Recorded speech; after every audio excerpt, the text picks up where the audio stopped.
Welcome, guys, to another episode of The Candy Show. I'm your host, Candy. We are live here in Indianapolis, Indiana. You guys already know the drill. Make sure you are subscribed to the YouTube page. That is capital C and the number 2, Candy Productions 2. Also, make sure you are following the official Candy Talk Show page on Instagram, and you can find us on TikTok and Facebook. All right, guys. So first of all, I want to make sure that we first and foremost give a big shout out to Andre Pittman of Enthrone That's right. Entertainment for getting this set up. So guys, I want you to welcome my special guest. And you already know, I always like to allow my guests to introduce themselves. So are you ready, Mr. Disco Daddy? How you doing today? I am. Candy, right? Yes, welcome to the Candy Show, All Mr. right. Disco See Daddy. how How are short you my doing? memory is? I'm good. Hello out there, Disco Daddy, the father of West Coast hip hop. I'm glad to be given some time to share my thoughts. And happy Juneteenth, although it passed yesterday. I hope everybody had a beautiful holiday, especially my people, wherever you were. Awesome, awesome. Where are you located? Where are you coming from today? What city and I'm state? in LA, in Baldwin Hills. Okay, all right, all right. Just as hot out there as it is here, huh? Yes, climate change is everywhere, and you can't ignore it. Let's just hope that it doesn't really get way out of whack. We have monster hurricanes and monster tornadoes.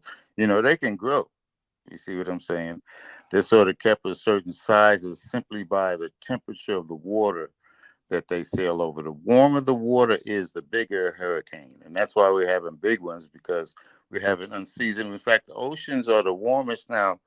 This has nothing to do with hip hop, but the oceans of the world are the warmest now than they've ever been in time, according to scientists. You know what I'm saying? And when that happens, the glaciers melt, sea levels rise. You know what I'm saying? And that affects the worldwide weather patterns. It's a whole complicated, interesting thing, though. But hopefully, we haven't gone past the brink where we can't cut back on things and sort of change it. But if you can come up with an idea to change the temperature of the ocean, you're a genius. Okay. I You mean, know what I'm saying? So this that's the heat main is driver. But crazy. anyway, let's get back to Enthrone Entertainment. I want to thank Andre for having me on the spot and for choosing to honor me in the Enthrone Entertainment Hall of Fame. It really is an honor with other musicians and people who've achieved things in life. That's when you know you've really, it's not the award itself, it's the group of people that you're honored with that, you know what I'm saying? And you Yes. can look and say, yeah, damn, I never thought this is me. I'm in a group of distinguished people. And then you look at yourself, and because it's me, I don't like ego tripping on all the things I've done, but other people obviously have followed your career. You know what I'm saying? And think that what you've done. I'm one of the people who, I can't say the internet sort of helped, but I can't say that I was lost in the source.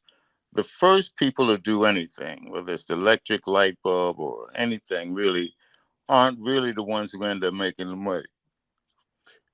You understand? The true That's so pioneers, true. some of them get lucky, but most of them either get ripped off or they have to sell it patent to somebody because they poor, and you know what I mean. You know what I'm saying? Or they're working for somebody like Thomas Edison. The brother that invented the filament. That was the thing Thomas Edison couldn't do. He couldn't get the bulb to last longer than the candle. And the brother came up with the filament that's still used today, this tungsten filament that burns for days and weeks. You know what I mean? And make Edison rich. But the brother is lost in history. You see what I'm saying? So you really have to look at yourself if somebody chooses to honor you and look at the group of people you're in and you say, I've been blessed. And so I want to thank Andre, you know what I'm saying, for including me in this distinguished group. And then my children are grown. That's something I can share with them. You know what I'm saying? That it's incalculable. They were little babies running out on stages. I used to take them to all the shows and stuff. So they remember the L.A. Breakers. They remember being on TV. They remember us doing Magic Mountain and Because all the shows, even though they were 2 and 4 years old, they'd run out there with my breakdancers on the stage and spit around or something. They had a taste of what it was like. And then for them to be grown now and see and look back, because of Facebook, I've been able to accumulate a lot of pictures and posts and things that I had done that have been lost. And they can actually appreciate, because they'll be there. My children will be there with me to share something like this. Uh, it's just an honor. I'm overwhelmed, and again, I want to thank Andre. You the man, brother. That is so true. That's so true. When is the honor ceremony? It's coming up, right? Yeah. Uh, the I believe it's it's the on the 30th, the 30th. 30th of June at the Catalina Jazz Club. And the tickets, you can go to Catalina Jazz Club website, I believe, and um, the 30th. The show's on the 30th, so it's like starts at 11 o'clock. I think it ends about 3, so it's 5 hours. It's compact, tight. You know what I'm saying? You don't have to be wading through a whole bunch of speeches and stuff like that. Everything, he's a professional. Andre is professional. Warner Brothers, 33 years. You know what I'm saying? So everything is first class. And if you haven't got your tickets to the Enthrone Entertainment Hall of Fame, it's a chance to get up close and personal too with some of your favorite artists and people. You know who I'm going to enjoy meeting? Cool. The chief historian from the series Unsung. Oh, wow. Now tell He's me, he's black, the black chief black historian. I've always looked at that show just to show you how God is, okay? Because I'm unsung. I've done some stuff, you know what I'm saying? But I don't consider myself unsung because I basically everything is coming back to me now. And what I've done is in concrete, recognized by Rolling Stone, Billboard. You understand what I mean? So I've lived long enough to get official recognition and validation from some of the top industry uh, publications, Guinness World Record. There's certain things that I've done that, you just accumulate over time, and thank God I'm still here to enjoy people recognizing. I don't think about. I'm telling you, there was a period. My first record was 1981. It was the first rap record the world ever heard, Gigolo Rap, and it opened the doors for the West Coast and put us on the map. But at the time, I wasn't really thinking about this is going to be the first of anything. You know what I mean? I was out trying to make a career for myself. I just had babies, like I told you, and I had been the number one DJ at the number one club, the Workshop and the Showcase discos, all black discos, and I had a particular style. Before scratching, a DJ had to mix. You had to be seamless with your mix. And I'm not talking about disco 130 beats per minute. I went to broadcasting school, LACC, but that was disco. A black DJ, well, speaking for myself, I could mix from Confunction to James Brown to Earth, Wind, and Fire. Sound like one record. what song? You understand? Yeah, black songs. You understand? I could make Okay. them all.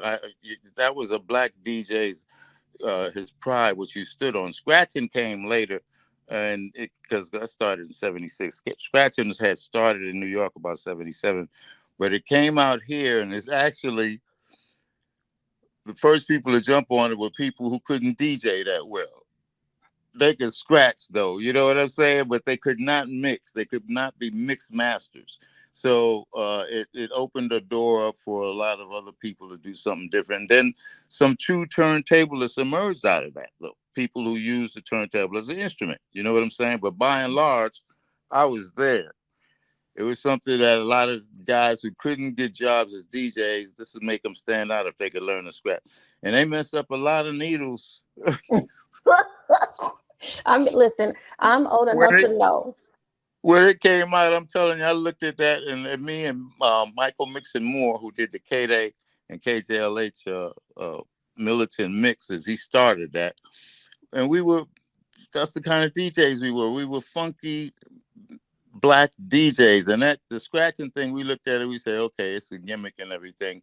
But we never went into that. You know, I went on to Rapid and Magic, not Magic Mike, who was also a friend of mine, but Michael Mixon Moore went on to do nightclubs and stuff like that. Tragically, he died in 2006, I believe. But he was one of the original DJs who started a record pool back in 77, 78. That all the DJs, uh, Dr. D from the Speakeasy, myself, uh, Andre from Carolina West, the Southern California DJ Association, and we got boxes of records. We used to go by his house and pick them up.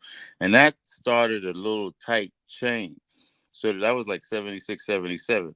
So that by the time I made my record, I was the first DJ to leave the pack and say, I'm going to make me a rap record.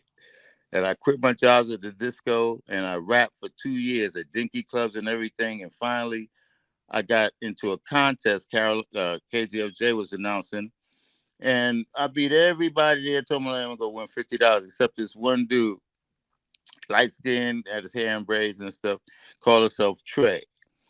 And so it was an experiment between KGFJ. This is 1981, between KGFJ Radio to see if they should play more rap records.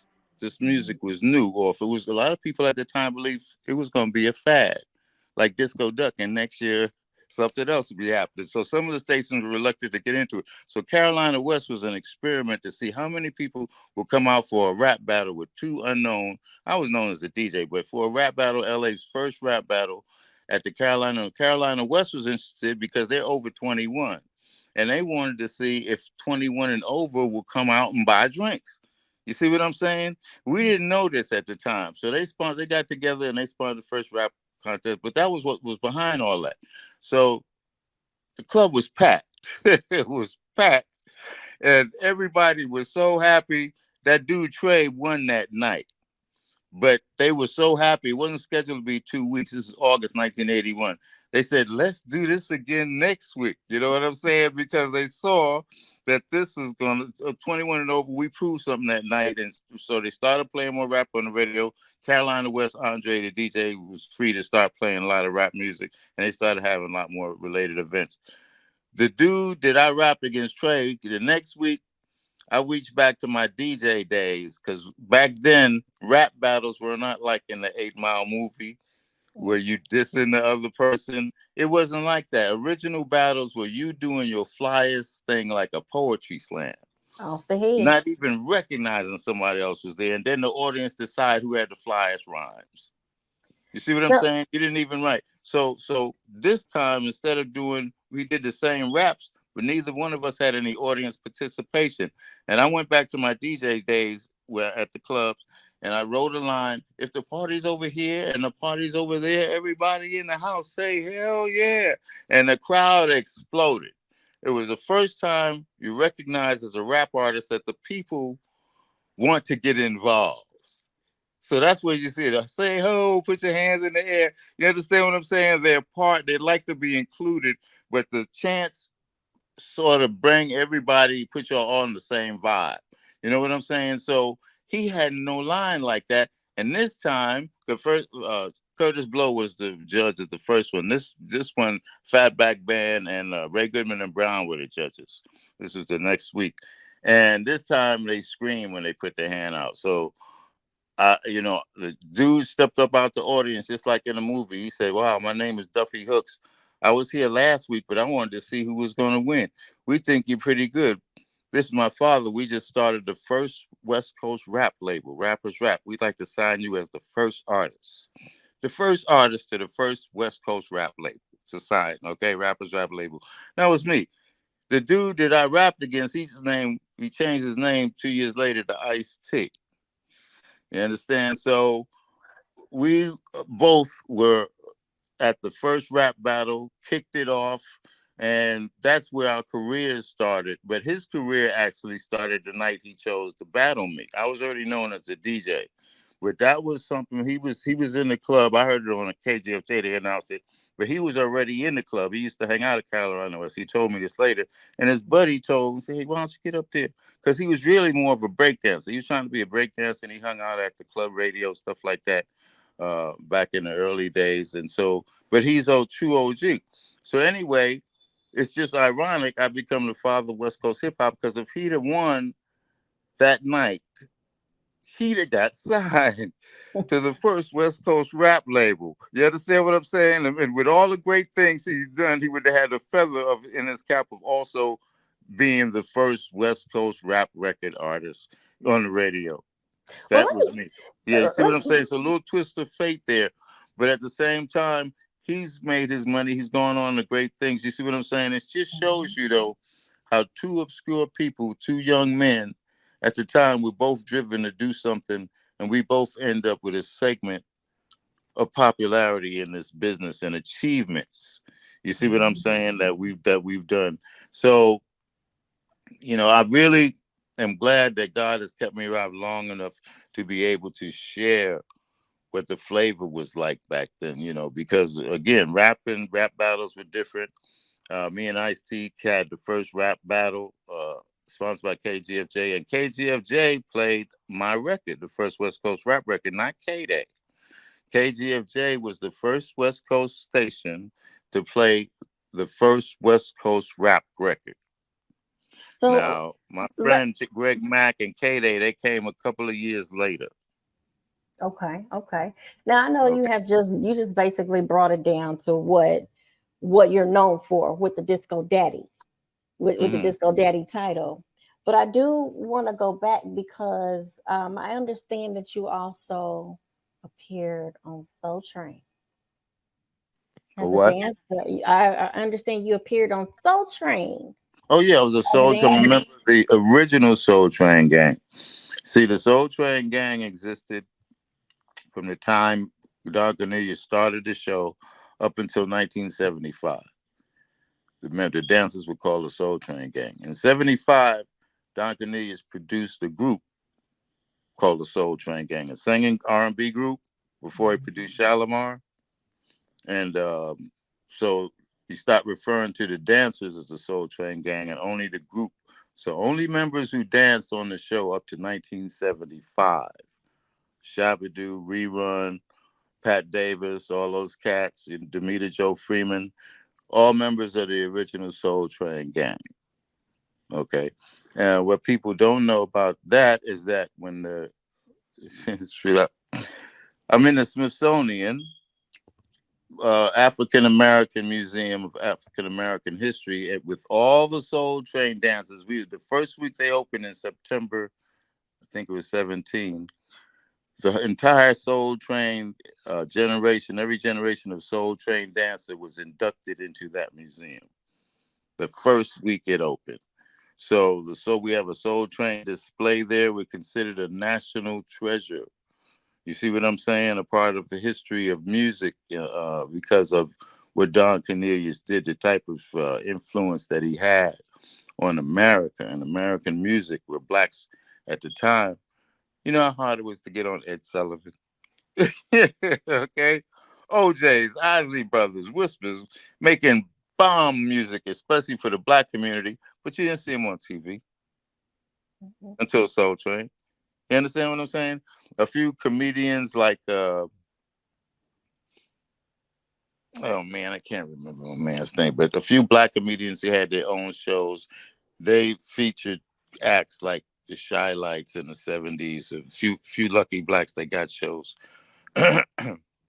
They were able to do few, but Soul Train was unique because it focused on Black America. It was sponsored by a black hair company, Afro Sheen, and the whole thing was just like a whole thing of black love and black pride were coming out of the '60s, was being reflected from the people on that show, the dancers, the love Don Cornelius, our afros. You know what I mean? It was really influential in the sense also that kids watched our show every Saturday. Mothers, we've heard so many times, we have our kids, they got to clean up the house and then y'all can watch Soul Oh, listen, I'm an early 70s baby, so I know exactly what you're Train. talking about. That's the reason why I was so excited when Andre reached out to me, and I'm like, what? Dancer? So I'm looking at all of this accomplishment that you did. Like, you accomplished a lot of stuff, and I was interested in hearing about the Soul Train piece of it. And I also just last year I went to the African American Museum in DC, and it was Hmm. huge. It took us 3 hours to get through. Okay. Okay. So I know exactly where you're talking about. So I appreciated that. For me, what exactly are you being honored for, though? For Andre and Enthrone Entertainment, what is it that you're being honored for? Because you have so much first and so much versatility in this game. What exactly are you being honored for? The official thing that he sent me is as a living music legend. Mm. You're the first to bring see the West Coast. The thing from 1973 to 81, people were cutting records on the West Coast, but they weren't getting played. You had to be from New York. Even if it was like an unbroken glass ceiling all over the world, you couldn't get a West Coast rap record to play. You couldn't pay a DJ. So when we went in to record it, we had that hanging on my neck like an albatross. You know what I'm saying? Trying to walk uphill because everybody knew West Coast, they ain't gonna play it. You see what I'm saying? And then just to show you how God works, an intern at the station, Magic Mike, who later worked for KJLA, and the program director, J.B. Stone at KGFJ, had come up with a way they wanted to a high school, stay in high school program, and they wanted to use this new rap music to approach the kids at the schools. KGFJ going to this high school or this junior high school, stay in school program. And J.B. Stone was visionary, the program director at KGFJ. He's the one who later, a couple of years after he made KGFJ AM #1, Stevie Wonder hired him when he bought KJLH, and he went and made KJLH #1. He took Magic Mike with him, who I went to college with. Magic Mike got killed on a motorcycle. He had Club Showman. Everything was popping. This was the late 70s, early 80s. But anyway, J.B. Stone, we took the record to him on record day. It's the day that you go to radio stations used to with your new product, and you see a lot of people from Sony Records and RCA and all that. We all get to know each other. And we gave it to him, and there was some other people with rap records. I went home, and next day, Tyrone Boogie Nelson, DJ on KGFJ, he called me. He said, Magic Mike, my friend, was staying in the studio, and he said, Mike, turn your radio on. Man, something that very few people will ever experience and know what that's like. Hundreds of thousands of people hearing your song in major market Los Angeles. You see what I'm saying? Or New York, where you see what I'm saying? But I'm not starting in Nebraska or Charlotte, North Carolina. I'm on the air, major market. And I cried just like I'm crying now because I understood from being a broadcasting major in college exactly what was happening to me. You understand what I'm saying? This is major market, Los Angeles. True enough, Motown. I signed. This is long. It's going to be in my book, but I signed a bad contract. Joy Duffy Hook sold our masters to this guy named Joy Jefferson, who's a slime ball.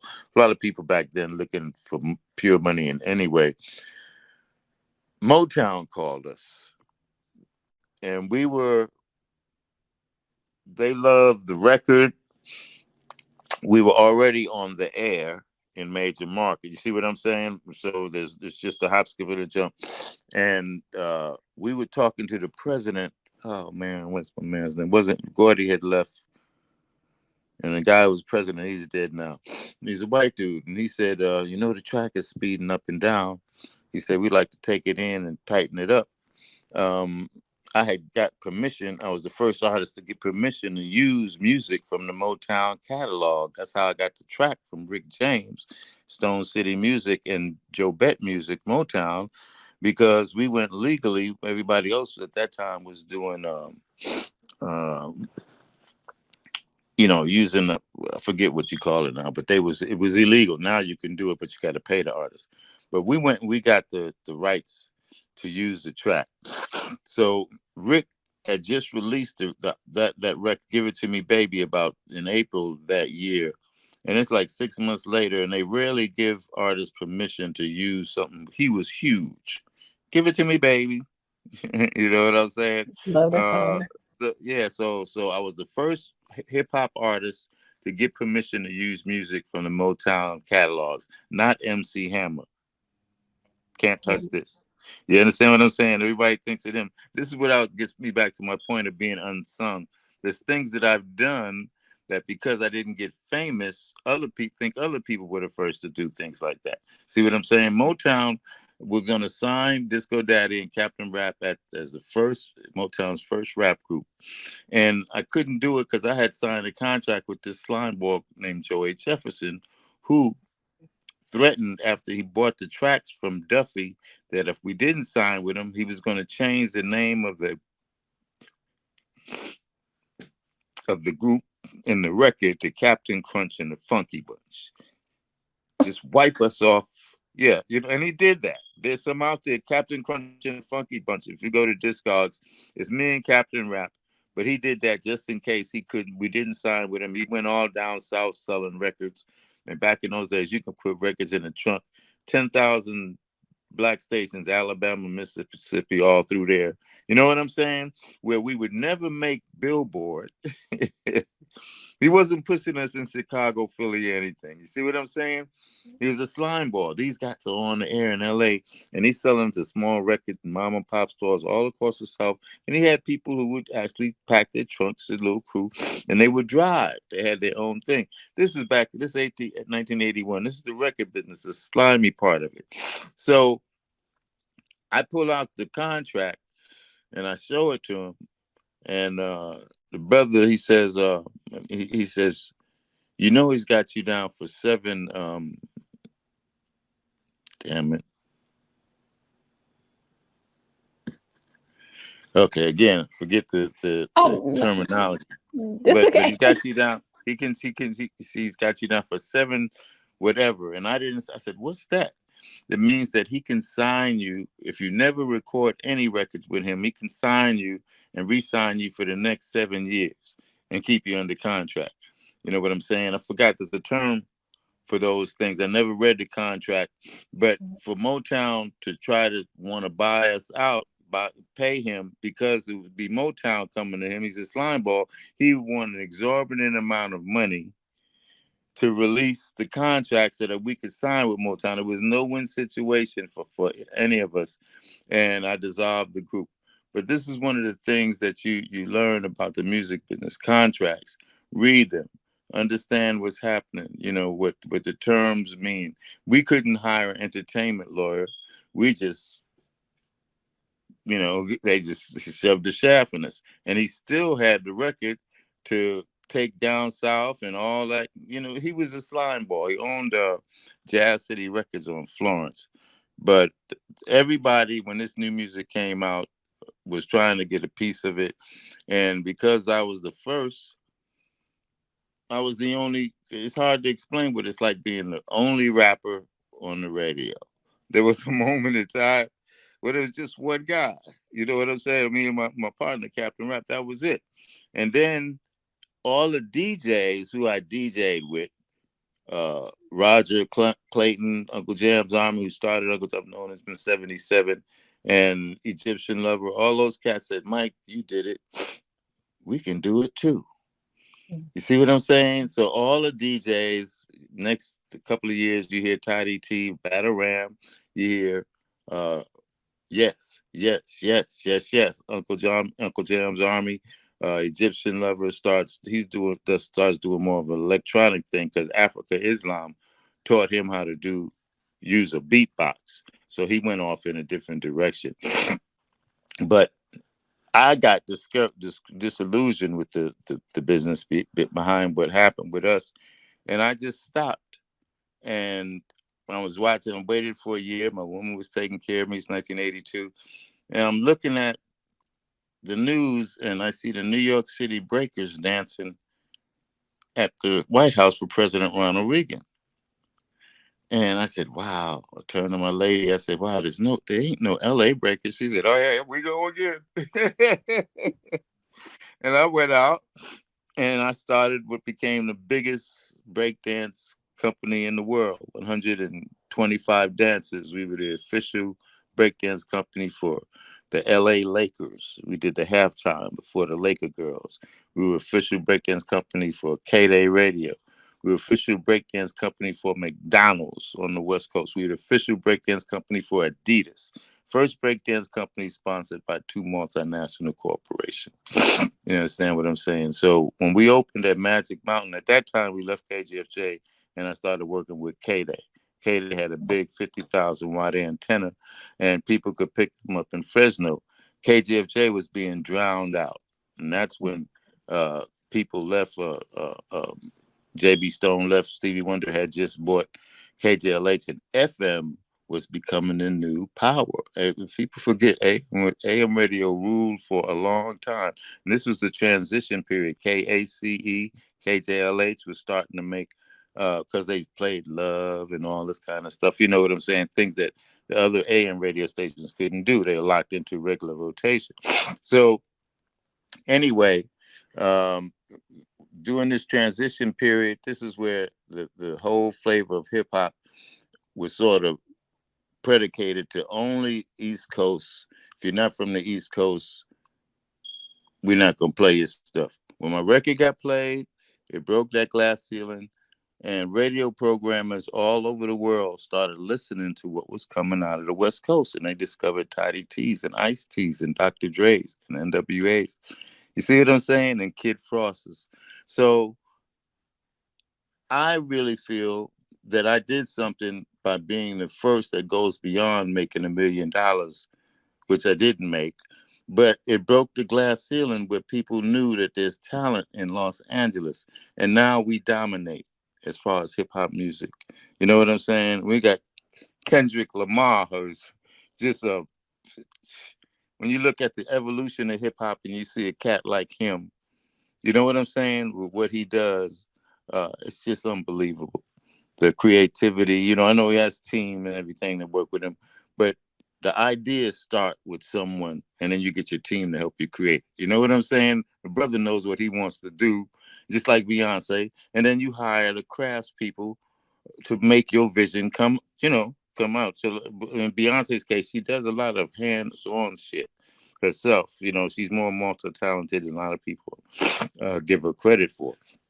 But to look at the evolution of the music form now, from a time when people thought it was a fad, and then you go through the 2 Live Crew period where we had to go to the Supreme Court and win on free speech issues because white Congress people did not want their kids with black albums in their homes talking about DNP.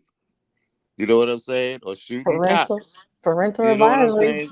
So That's where so the we went through that period too. They tried to shut them down, and Supreme Court went all the way to Supreme Court, and we won. Hip hop open doors there because you could say what you want.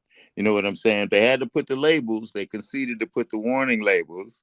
You know what I'm saying? That's where that all started at. Because we are concerned. We don't want young people of any color listening to things that your parents may not want. See what I'm saying? So there were concessions there.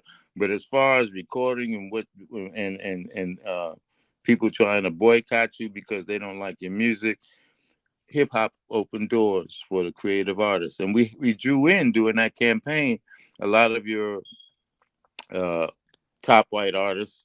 You know what I'm saying?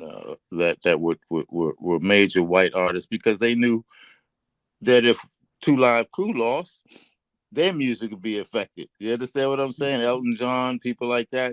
So we had the support of that, and then Maxine Waters also was a great. She helped champion and bring that through. But hip hop has a great history intertwined with American history. The music now is a culture now, but the music still remains the singular force that draws people into hip hop. the beat. You know what I'm saying? The fun at the club. You know what I'm saying? Everybody say ho. You know what I mean? Boom. So, and that's the other thing. We didn't curse. If you listen to Disco Daddy, Gigolo Rap, not one curse word. The hip hop was focused basically in the early days on shake your booty, party down. Let me You tell know what you I'm saying? something. I'm a dancer, so I love the Okay. party music. So I love the party music. So that is something that I focus in on the beat. Can I dance to it? It's beautiful to see because I remember moments a lot of people don't remember.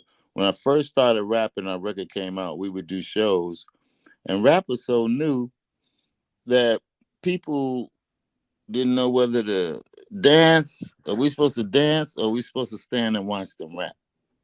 You see what I'm saying? There was a whole thing because it was a new form of entertainment, and you always had people up near the stage who would be listening. But I remember things like that, and I remember that sometimes we had DJs that got jealous. One cat, we were rapping at a show at the Variety Arts Center downtown, and the DJ speeded the track up. See, back in the day, we used belt-driven turntables, but when the new ones came on the market, they had a knob, Panasonics, that you can turn and speed the record up faster. You know what I'm saying? And they would do that to try to make us mess up. And I had been a DJ. I'd be turning and say, because I'm doing something that they can't do, and I'm being paid more to make a 15-minute appearance, and they DJing all night. We had jealousies like that. The rappers really, we went through some things with DJs who couldn't rap because we became what people wanted to see. I had clubs hire me just to come in for a few minutes and throw down and turn the house out, get paid and leave or go on to the next club. The Hobart Club on Florence, Curry's out in Long Beach, even the Speakeasy, Dr. D, my boy up there, and Andre invited me when the record was out to rap at the Carolina West, which is where I won the rap contest to get the contract. It's so much history that it's connected that I've come to believe that your destiny actually is laid out before you're born. You can change it, you can affect it, because you can walk out in the street, get hit by a car, and then nothing will happen. You know what I'm saying? But if you have a focus and it's like this.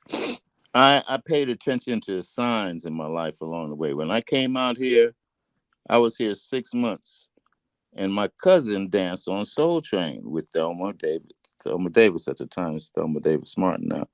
And I'm sleeping on her floor. It's 1973. And Thelma comes over on the Saturday, say, "We dance on Soul Train, by the way. You want to hang out?" I said, "Oh shit, hell yeah!" So I hung out with them, and I was only two ways you could get in Soul Train Studios: as a guest of one of the dancers, or as a dancer. Pam Brown handled the list. 2 weeks later, I'm at a club. I'm still getting to know L.A., and it's a Proud Bird restaurant in Inglewood, and I'm dancing. And Pam Brown from Soul Train and Dick Griffey, both talent coordinators at that time, they came up and said, "Would you like to dance on Soul Train?"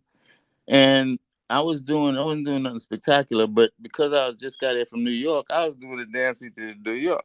So I just looked different. I You just stood looked out. different. Yeah, I just looked, dances used to change every 6 months. You had a new dance back in the day. And I was doing something different. And they said, yes. And that's how I became a member officially of the Soul Train gang. You see what I'm saying? It's 1973. And that right there, when I got on that show, I looked up and I said, God is showing me that this is where whatever my destiny is going to be, it's going to be here. You see what I'm on Soul Train, 6 months into LA. Okay, what I mean? And a member of the gang. So that was my signal to stay and that I'm on the right path. Everything else that came after that was the same thing of me just doing something to further my career, make some money, hope to get famous, whatever. But I never had planned to become a DJ. I'm a trained New York theater actor. Really? Now, have I we came seen out you? here to give Richard Roundtree a run for his money. You understand what I'm saying? Yeah, I've done stage and all. I grew up. That's what helped me in my rapping and all that years later. My stage presence, knowing how to use microphone technique, body movement, things that you're taught in theater schools, and especially in New York, how to put on your own makeup, all that shit. Anyway, I came out here to do that. And that's what I majored in theater at LACC. And then a girl said, you know, you got a nice voice, you should be a DJ. And I never thought about it. And I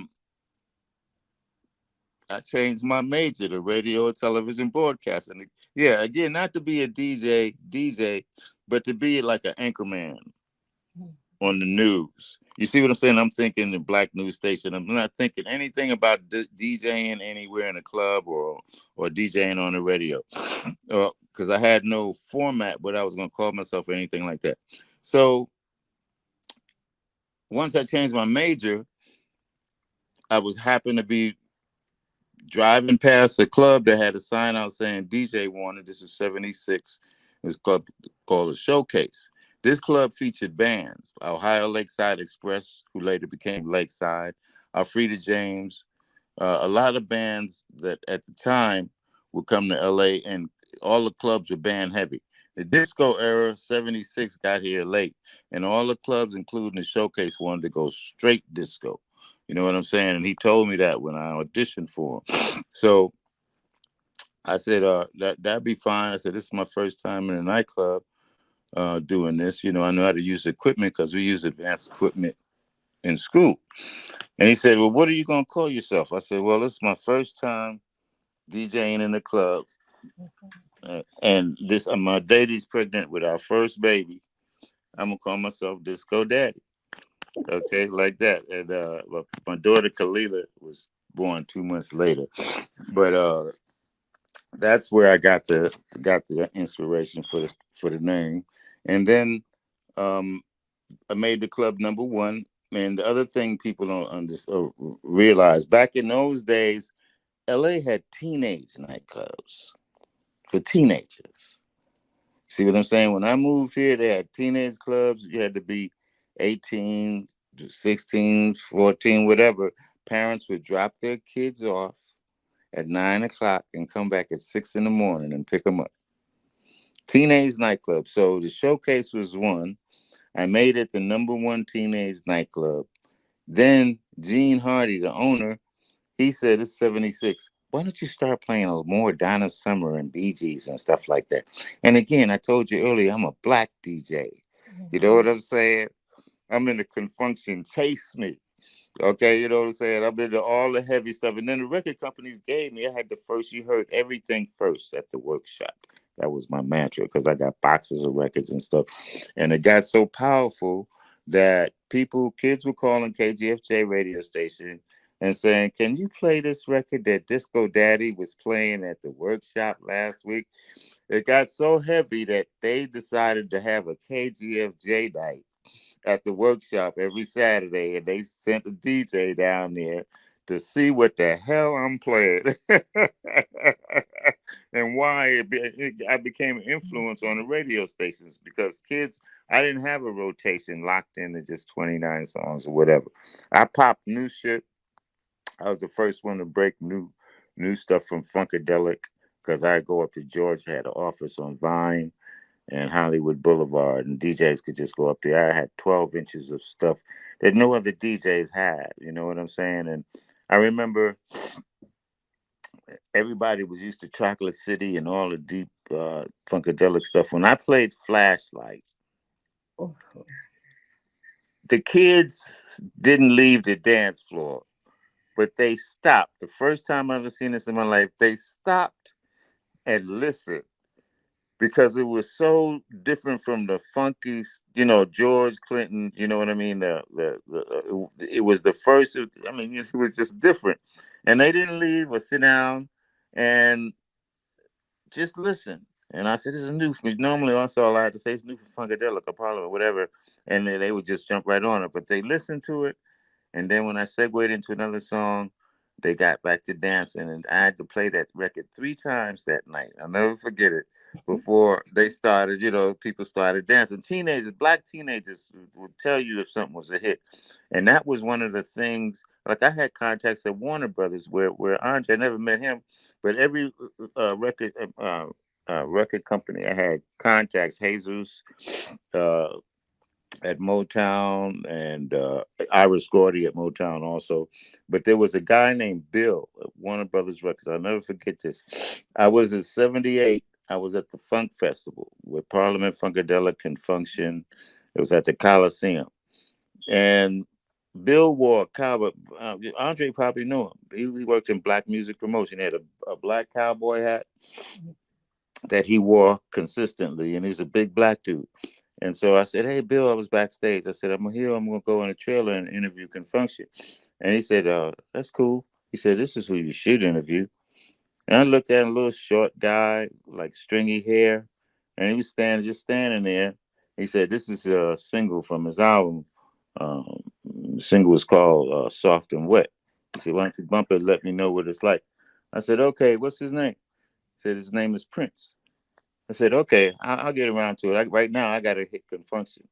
To this day, see, Andre would know Bill because he worked there 33 years, and Bill was in black music promotion. Record companies had music promotion, and CBS, all of them had black music departments. You see what I'm saying? And so he was there with Prince that day. I didn't get an interview. I looked at the dude, and when I went home, I started playing the record because you are soft and wet. That was Prince's first single. I played it, and it was cool and everything. But I could never have imagined. You see what I'm saying? I have moments like that in my life that I can only tell people like yourself doing the interviews, and people who've been in the business who know these promotion people that I'm talking about. You see what I'm saying? So it was really a ride that once you get on it, or I got on it, I was offered work at different promo and A&R from different radio stations, record companies. Turned them all down because I didn't need them. I wrote a column in a Scoop, which was a black newspaper in L.A. Entertainment, 100,000 got circulation a week, and I had a thing. I got copies of it called Music Notes, and that was popular. Then I was a DJ at Big Ben's Records, which was the biggest record store in Southern California. It was on La Brea, and it was Obama now, but it was there on the corner. Stevie Wonder, Marvin Gaye, all kind of people shopped there. But I hosted in stores with Phyllis Hyman. I interviewed her, Ray Parker Jr., Rufus. I did in stores, and then I was the DJ at the number one club, dance club, teenage dance club, the Workshop. So I had more power than any DJ on the radio. I get free tickets. They come by Big Ben's tickets to the new whatever concert, and backstage passes. Iris Gordy. Uh, I was picking up records from Motown, uh, from Jesus Garber, and this was '77. Said somebody wants to meet you. So we went upstairs, got on the elevator. It's the old Motown building on Sunset. Went to the top floor where everybody know Barry Gordy's office, all that people like that. And I went in the office, and this lady said, "Hi, I'm Iris Gordy, um, and I understand you're the number one DJ in Los Angeles." I said, "Well, thank you. Yes, ma'am." She said, "Well, this is a new single from a group that we're producing called High Energy, and their album will be out next week. But this is the first single. You're the first one to get it, and we want you, hoping you will play it this weekend at your club and let us know what you think." That's how I earned my records. All the companies had things with DJs where you play and then you give them feedback. This is a hit. I told them Rick James was Mary Jane was the jam when it came out, or the album. I influenced anyway a lot of the companies because I was a DJ with 1,500 teenagers, black, every night. You know what I'm saying? And I tell you, your shit is a hit the next day. Okay, that's why I brought up the thing about Flashlight. It's the only Parliament Funkadelic record that I put on that they stood and listened. Black teenagers. You know what I'm saying? Where he was coming from. Anyway, Iris Gordy said, "Can you play it this Friday?" I said, "Yes, ma'am." And I never thought of myself as powerful up until the moment when the vice president of a company has been told by our promo people that you, BJ at Big Ben's Records, the Workshop Disco, and you write for the Scoop Record Reviews. You know what I'm saying? You got power. You see what I'm saying? As simple as that. So that moment there made me respect myself. I'm down there and playing the record Friday on a Friday, and we're on 91st and Western, deep in the hood, deep. Okay, and I'm playing the record, and the owner comes up and says, "Disco, there's a limo outside with a lady and five girls." She says her name is Iris Gordy. I said, "Wow, okay, let them in."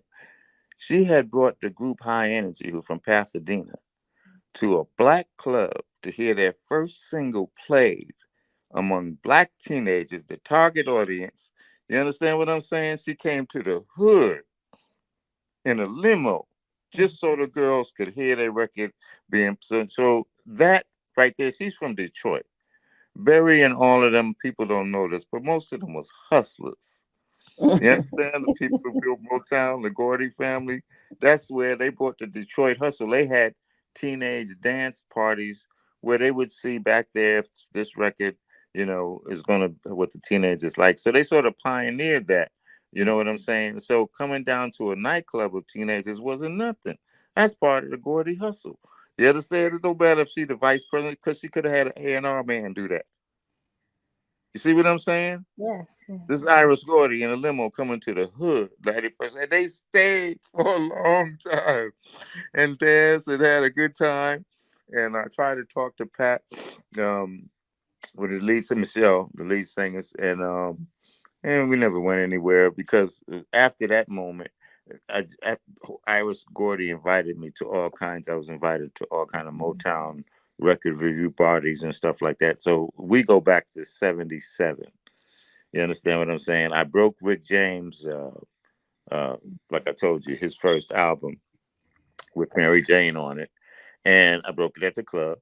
And when I went to record my rap record, I I was at a period in '81 where there were some guys starting to rap, but they were rapping off stuff like rock, skate, Mm-hmm. roll, bounce, like that. And I had met Little Richard. I met him at a show, actually, in a recording studio with Bob Dylan. And Bob Dylan was producing. Bob Dylan got all his kids is half black. A lot of people don't know this. You know what I'm saying? But he's like Richard De Niro. They love black women. But anyway, it was in a studio with Bob Dylan doing background vocals, and he was telling us a story about Tutti Frutti and how Pat Boone, who was you ever heard of Pat Boone? I've heard White of her. folk artist. Pat Boone got famous by covering every recording Little Richard made. That's how he became famous. So the Little Richard told us, he said, so I had to start singing fast. He said, when I started singing fast, Pat Boone can't sing fast. So Tutti Frutti or Rudy, all those ones, it was because to sing faster, so he couldn't cover any more of my songs. He's making $1 million on each one. But that's how Pat Boone became famous. So anyway, I was listening to what they rapping off of. So Rick James, Give It To Me Baby is fast. And as a DJ, I had an instrumental 12-inch. So that's what I started using to rap off of. And that's what I went to Motown to get the official legal rights. Motown gave it to me to be the first artist, hip hop artist to use record material from the Motown thing. That's why when the record came out and it's on the air, the brother, oh, I can't forget his name, called us up to Motown because we're already on the air. And all they had to do, they wanted, like he says, fix the track, re-record it, and take us nationwide. The other thing that happened was that Duffy Hooks, this is the first time he produced something. It's on the air. Oh, this is going to be in my book. He's caught off guard because, like I said, everybody had this thing. You're West Coast. You can cut all the rap records you want. Ain't nobody go play them nowhere. You understand? So, boom. I'm on the air. First DJ. Duffy's caught off guard. Our producer.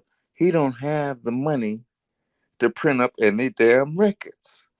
So we got like a record on the air, major market that's rising up the charts, and people can't buy them out. Oh They my could. They goodness. were in no store. So who saved the day? You may not know this man, but he died before I could give him his prop. Cletus Anderson. He owned VIP record stores all over the city. They were the biggest black record chain in Los Angeles in the 70s. And he came in and loaned Duffy money, get 5,000 records printed up. He saved West Coast hip hop.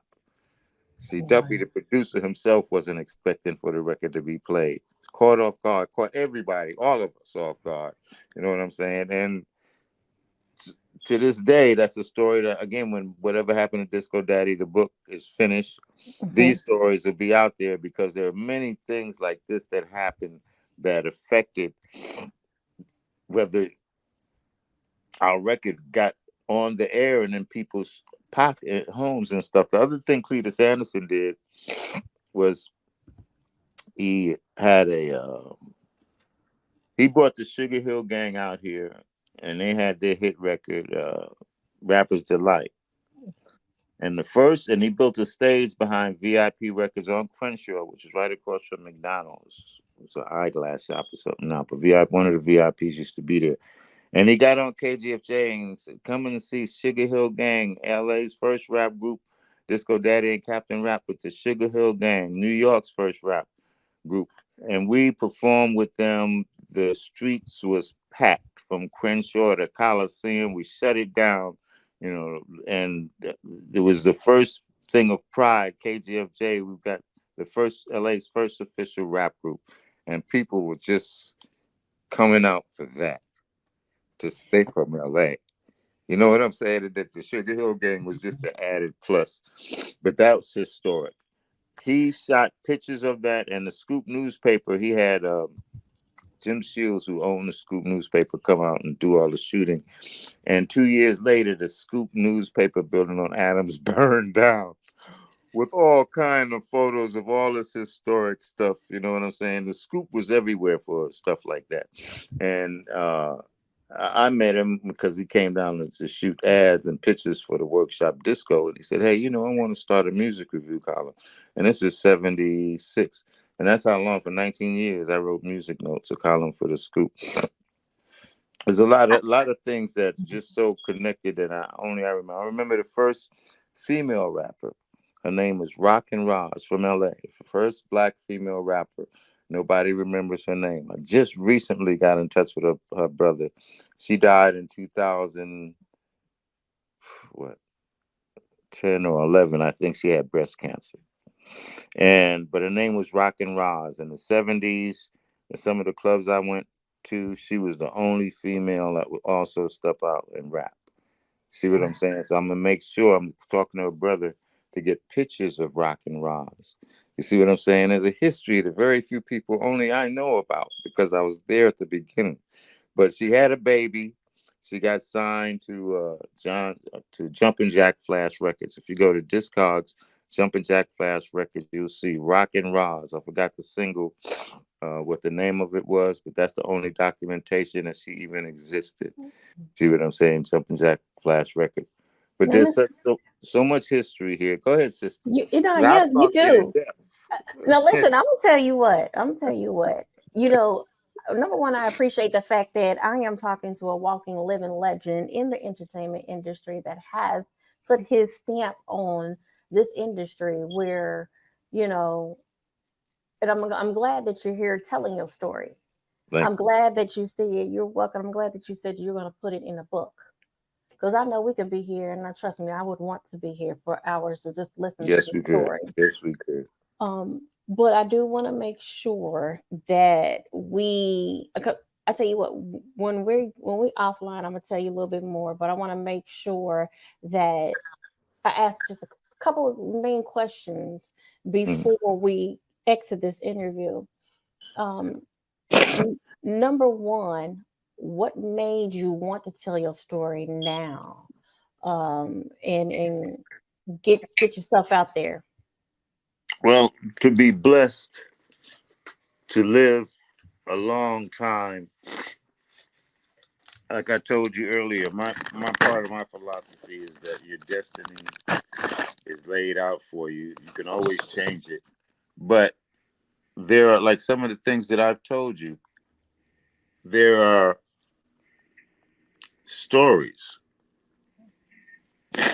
Excuse me. There are stories out there, and if you, as far as West Coast hip hop is concerned, everywhere I've been introduced, people are surprised. They used to think, some people thought Ice T was the beginning of hip hop. Some people actually thought NWA. NWA is the middle of the story, but the very beginning, very few people know about. And I was blessed to have USC reach out, and I spoke at USC before the pandemic every year. I addressed the students on the evolution and uh, the birth and evolution of West Coast hip hop, and the lectures were packed. Okay, so I said, "There's a book here," because many of the things that I told some of the students, they were so young that I brought up this. This is just about a term, because I was telling them, if you listen to my records, what they play, you'll hear no curse words. We didn't use the word B or the N word, anything like that. But what we did popularize is my nigga, and that's something that we say amongst each other, which breaks down the coarseness of the words. You know what I'm saying? We just, is in our creative. We made it in terms of endearment. Black people in our creative with thing that we have. So I use that because the very few people know where the term hip hop comes from. And in the '70s in New York, the brothers and sisters who were in the hip hop, which was just in dancing, which was dancing just on the break beats, they were called hip hoppers, and they usually wore sneakers and stuff.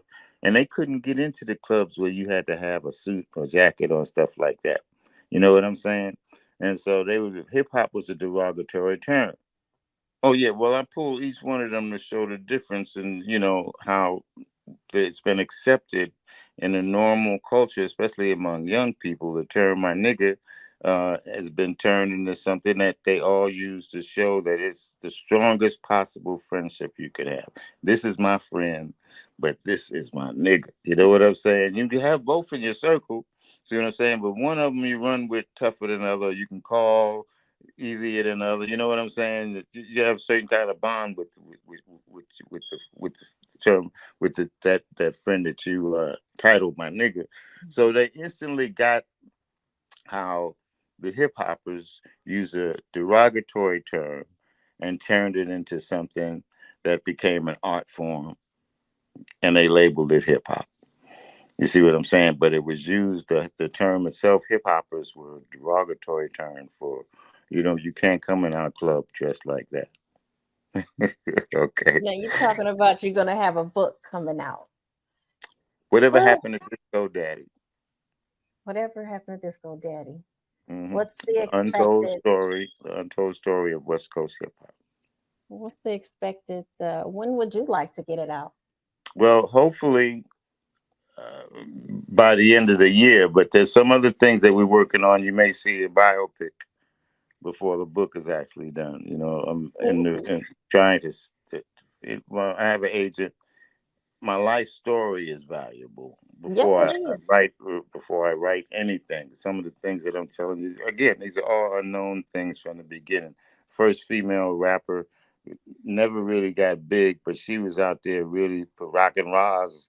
She rocked.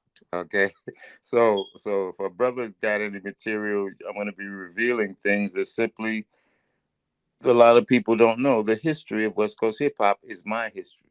You Mm. see, so the ironicness of the title, whatever happened to Disco Daddy, is that I'm being honored on the 30th of June for as a living music legend, and I'm having my daughter there, who used to run out on the stage, 2.5 years old, remembers the LA Breakers, remembers being on Lou Rawls. We did the telethons, Jerry Lewis, all that, and now to be older in her 40s to be there to with her dad, to see everything that he's done being honored by people in the business and the industry.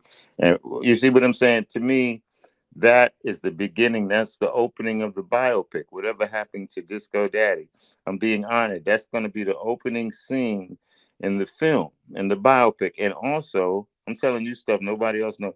It's also going to be the closing scene. Oh.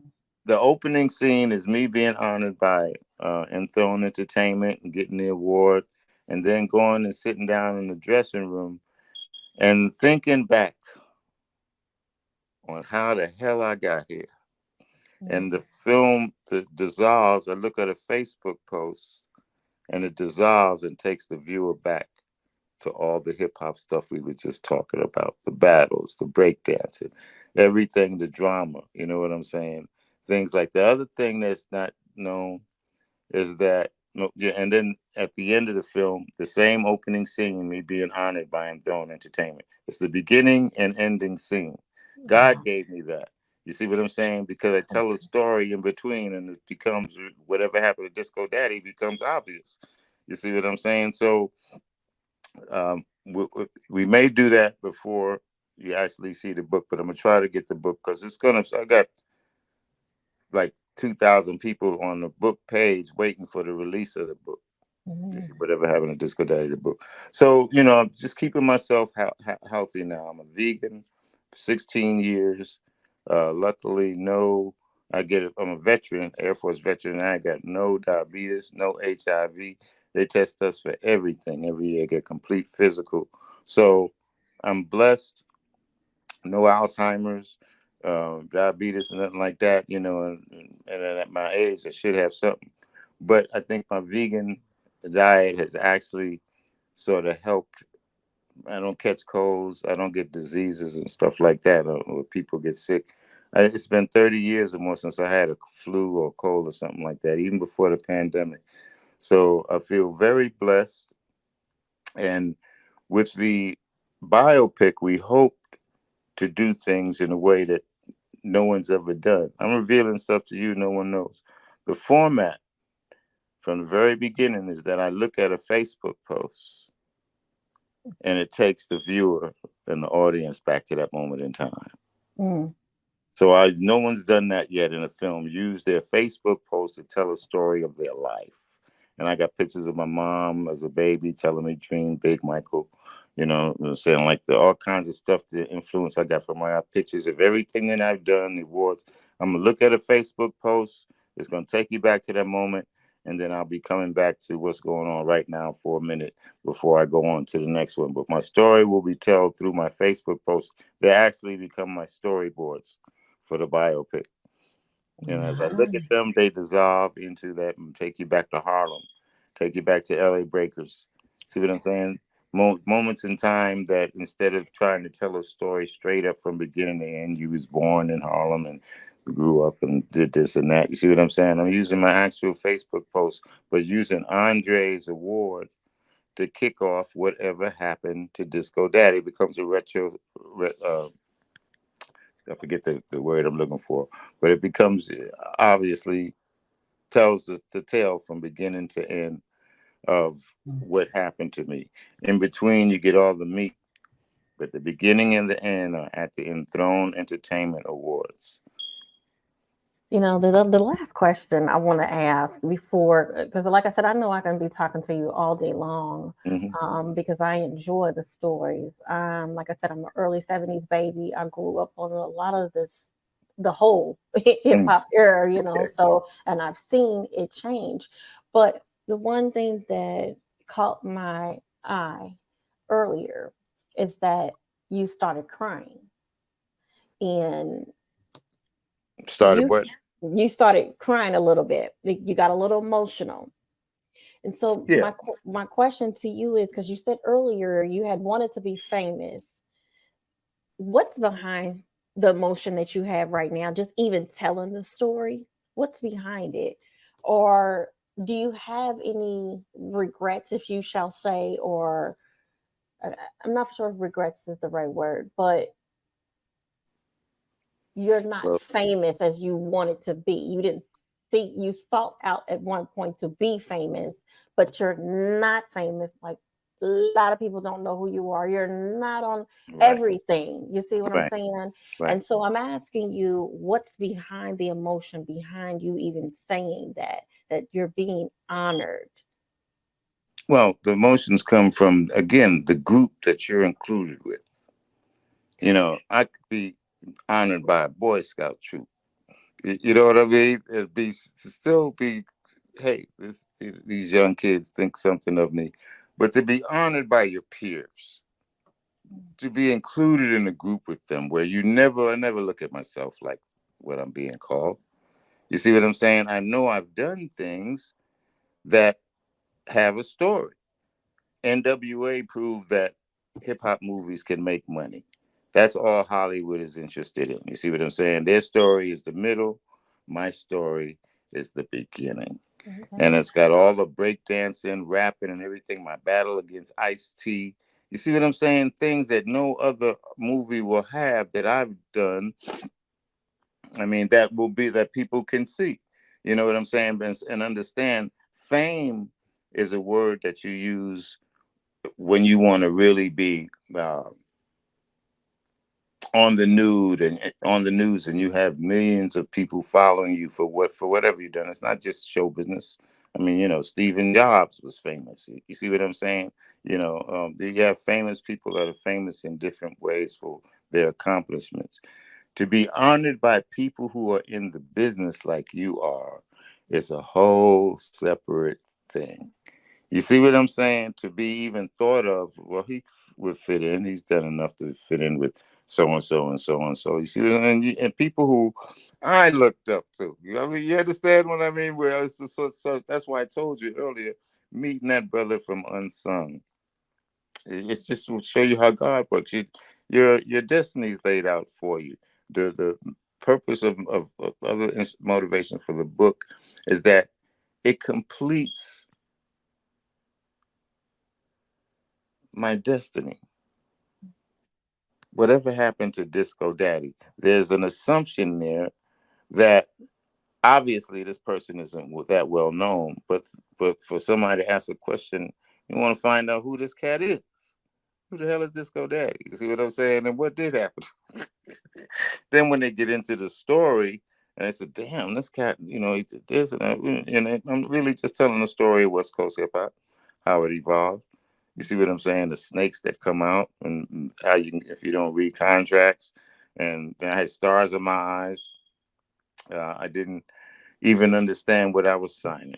You know what I mean? And got into a situation where if I hadn't created the L.A. Breakers, I couldn't sign with any other. Here I am, an artist with the first rap record on the radio, and I couldn't sign with nobody because I signed a bullshit contract with a sleaze ball. You understand what I'm saying? So I had to. I was, like I said, I was in depression for a year, '82, until I watched the New York City Breakers dancing at the White House, and the light bulb come on. And I told my lady, she just didn't believe it. But it became the biggest breakdance group in the history of hip hop. We did shows with Johnny Carson, Dick Clark. When we opened Magic Mountain with K-Day, our opening act was this new group, this cat, young cat. His name is Bobby Brown, and New Edition. They had Mr. Telephone Man, and they were the opening act for the world famous L.A. Breakers at Magic Mountain, sponsored by K-Day.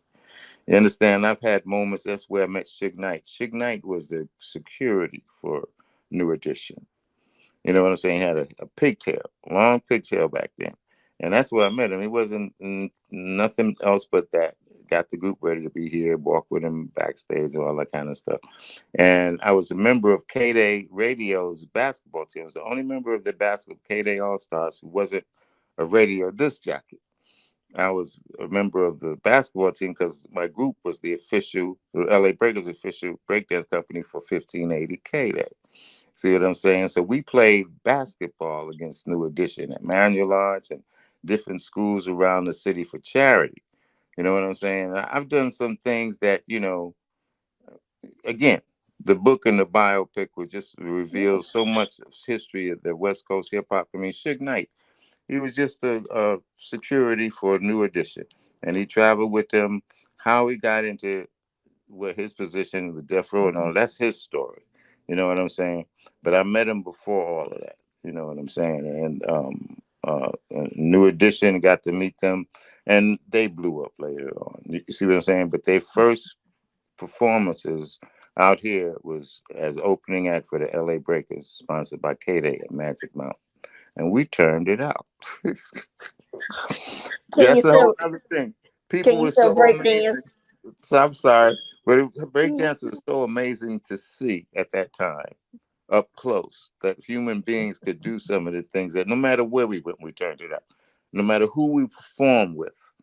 I mean, we were with Dick Clark, um,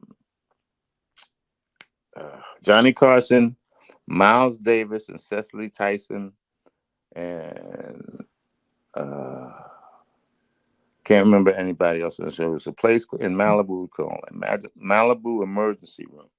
That's a rich enclave of rich people. And they didn't have no hospital there. In 1984, all they had was the hot Malibu emergency room. If you got sick or injured, they shoot you there. And if you had it was real serious, they shoot a helicopter to take you into the city to a hospital.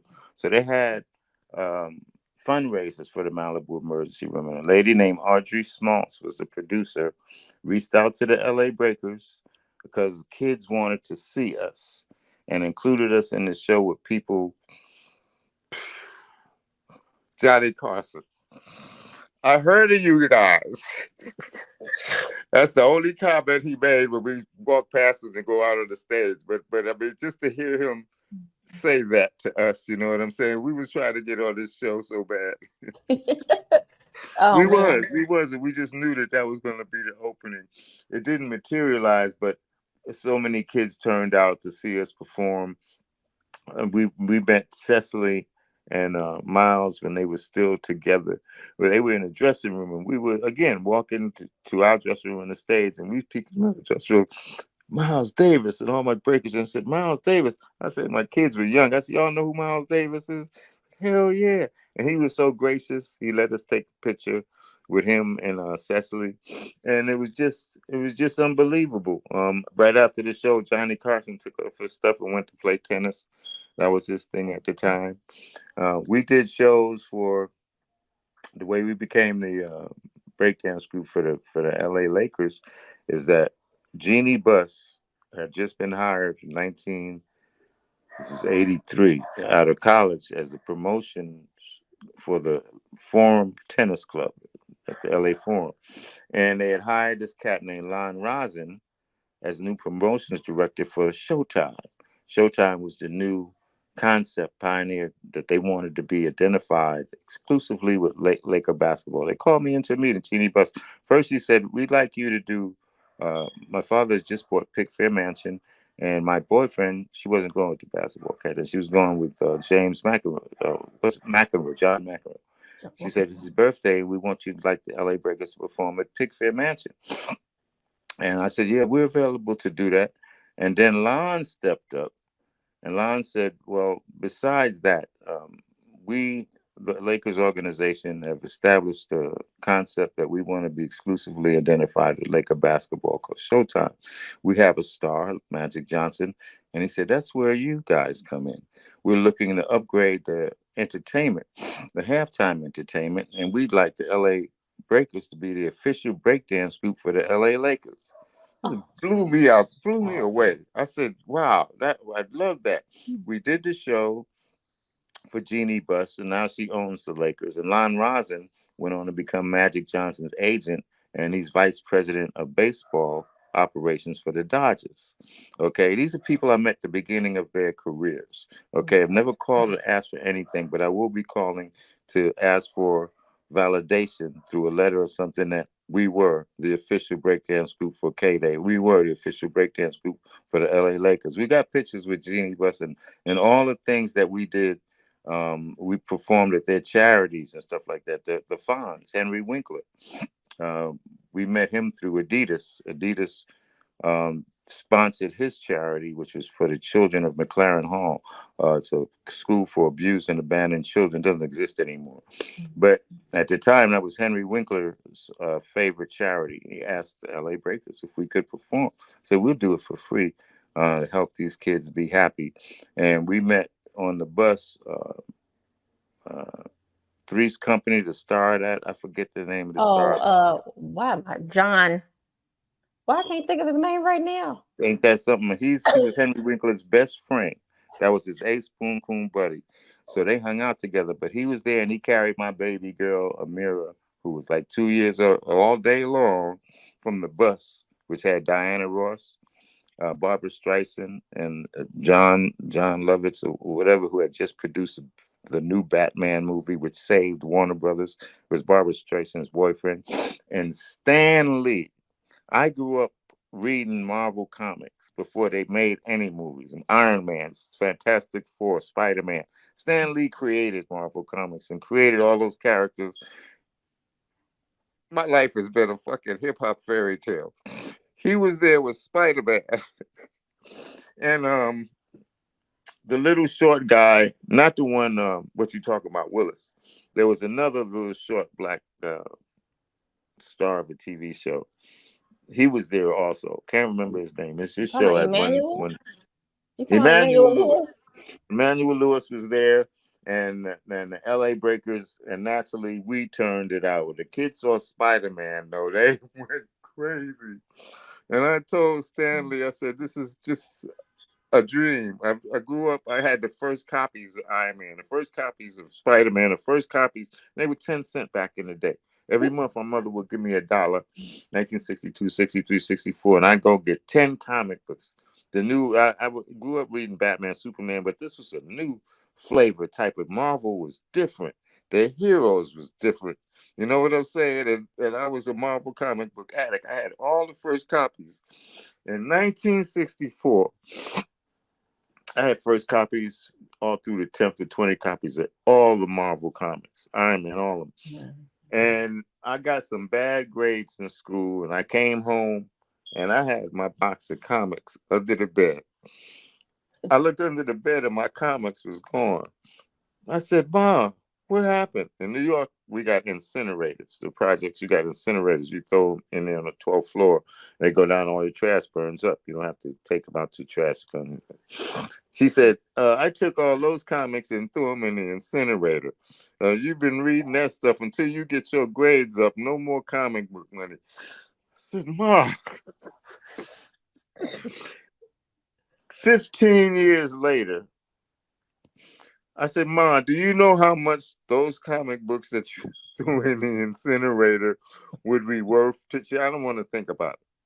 Just like that. I mean, they were worth later on, yeah, just 15, 20 years later, $5,000 for the first issue of this, Yeah. $5,000 for the so and so and so. You know what I mean? For Marvel comics. But anyway, I told Stanley, I said, this has been a dream to meet you, sir. You know what I'm saying? He said, you know what? Take this number and call this guy. He's our production head. We may be able to do a series about the Breakers. You see what I'm saying? Even then, he was clicking because he's saying kids seem to be into that. It never materialized, but Oh, that's what he did. He gave me the card, and said, we could possibly do some type of series because it's the latest thing. Breakdancing fizzled out basically a year later, 85. It wasn't the type of thing. But at the time it started, it was such a fantastic art form to watch that people were just mesmerized by anybody who could do it. So it has opened doors for me in ways that I never thought possible. We did Charles Bronson daughter's Katrina's 16th sweet 16 birthday. We did Aaron Spelling, who produced The Love Boat, Charlie's Angels, 90 Beverly Hills 90210. He called me in 1984. There was only one phone company, AT&T, and they had a business and they had the regular white pages. So if you had a business, you spent money and you put your business in the yellow pages. I had the inspiration, even though my group was just a group. I said, I'm gonna put the LA Breakers in the yellow pages. So I spent money And lo and behold, Aaron Spelling, the producer of all these big shows, calls me and he says, "Is this LA Breakers?" I said, "Yes, sir." He said, "Hi, I'm Aaron Spelling." And I thought he was calling for TV shows because I did have an agent at the time. I still have the same agent, Raphael Burko. But he said, "Well, I'm interested in your LA Breakers. My daughter Victoria, she turns 11 years old. And when I asked her what I could get her for her birthday, she said, 'Dad, can you get the LA Breakers to perform at our birthday party?' Because I had put the number in the phone book. He didn't know. He said he promised these little girls. He said, I promised I'd find you guys. So name your price. This is Aaron Spelling. And I'm tripping simply because I'm talking to him. Okay. He said, my secretary will handle everything else from here on. And she did. She made the arrangements. It was at the Club Daisy in Beverly Hills, her 11th birthday party. Katrina, Charles Bronson's daughter, was there because and so was the Fonzie's kids. They all had the Beverly Hills clique go to each other's parties. Once the LA Breakers did uh Victoria's party, then all of those families wanted us. That's how Katrina, Charles Bronson's father, called us and said, "We'd like you to perform at Katrina's 16th birthday." So we had a little circle of Beverly Hills rich kids who performed at their homes. You know what I'm saying? These troop of black dancers. You know what I'm saying? With a black leader invited into. This is how I started becoming known in the industry. You see what I'm saying? I was doing things for people who had power. We were performing at places. I mean, we performed at things that people don't know about. IBM rented Magic Mountain for their employees for one day, Mm. just for their employees. Then the entertainment was the world famous LA Breakers. Uh, Well, yeah, these well, I big, know. big, these big book sellers. I forgot, it's a major book publishing company, and they have these big book conventions and stuff every year. We perform for them. These big lawyer conventions, the LAPD, the sheriff's department, they have sheriffs and LAPD have entertainment companies that only perform for them. Mm, Yeah, mm, they don't book just anybody to come because these are sheriffs and their children and families. You have to be part of this one company who specializes in doing shows for the LAPD and Sheriff's Department. He signed us LA. Everybody wants to see breakdancing. Okay. Oh, and that's the one thing I tell you when Lon Rosin asked us to be the official breakdance group for the Lakers, I turned to leave, and as I was leaving, coming in the door was Demeter Joe Freeman, who was one of the original Soul Train dancers. This is so deep. And I said, "Hi, Demeter." And Lon said, "Oh, hi, Demeter. This is Michael Khalfani." He said, "I know who he is." He said, "Well, the LA Breakers are going to be the new official breakdance group for the Lakers. Before us, her and her group, the Soul Train Dancers, were the official breakdance group." And I didn't know that, not breakdance group, but they dance Soul Train, stuff. And they were the official, so it was a setup. And I looked at her, she was so hurt. She said, "Lon, if it's a question of money," he said, "No, it's not about money. Soul Train has had its day. Everybody wants to see breakdance." Just like that. And I realized that she was supposed to have probably been there earlier so that the whole announcement, these guys are going to replace you. He didn't know we knew each other, that we both had been dancing on Soul Train, and I didn't know her group had been the official group of the Lakers. You see what I'm saying? So that hurt me. I got a chance to apologize about 3 or 4 years ago because we get together for picnics and stuff. But there's so much history in LA people don't know about. You know what I mean? And I left there thinking, I had gotten a cool. Wait till my guys here with official breakdance company for the Lakers. But Demeter was out of a gig. And the what hurt is she said this is a question of money, and I had told Lon we're gonna do it for free. Mm. I mean, halftime for the Lakers. Okay, you know what I mean? The promotional opportunity. Again, this was before she came out. So she was being paid. You know what I'm saying? And I had told Lon, I said, no, we'll do it for free. Because he asked us how much we wanted. And I did a lot of shows like that just because I understand the value of publicity. You know what I'm Mm-hmm. saying? But everything here is intertwined in the sense that, see, some of these people are still alive. And that's what's beautiful about the whole thing. I can't lie. You see what I'm saying? Because somebody will put me in check. You know, the Soul Train gang, the meter people, they all here. Egyptian Lover, Roger's going, Roger Clayton, but all of the DJs from Uncle Jam's Army who started rapping and making records after they saw Disco Daddy do it. You see what I'm saying? They're still here and they will tell you, Yeah. whether it's Egyptian Lover or Chris the Glove Taylor. Chris the Glove Taylor has a quote: "The first DJ I ever saw, Disco Daddy," and he's done Mm-hmm. things. He's a DJ for Dr. Dre. Okay, and Egyptian Lover will tell you. Um, I went to the workshop once and I saw this cat. The first Disco Daddy was the first rapper I seen live, a DJ who could also rap, which inspired me to do the same. That's Egyptian Lover, his quote. So all the early people, some of the people attribute to being, they got their influences from me. They're still around to verify that my getting on the air sent shockwaves to regular DJs out here who had never thought about taking that next step. Going, I quit both my jobs, but lady thought I was crazy. She supported me for a year. She supported me for a year because I'm a creative motherfucker. She knew I'd come up with something. And when I saw the New York City Breakers, I told her, like I said, and she said, "Oh, here we go again." But I went up to Hollywood Boulevard and Vine with dancers to this day, and I got my first break dance. His name was Sinbad, and I told him what I wanted to do, that I was going to start the biggest breakdance company in the city, and he brought me a lot of other breakers. You see what I'm saying? And James Burke, who ran Inner City Cultural Center, I was a member of the Quincy Jones Workshop which was based there for 2 years. That's a whole nother story, where I got my show business knowledge. But anyway, James Burke gave me the dance studio downstairs because I had 125 breakers. And he one day he came to me. This was 84, and he said, "I want you to meet somebody who wants to meet you."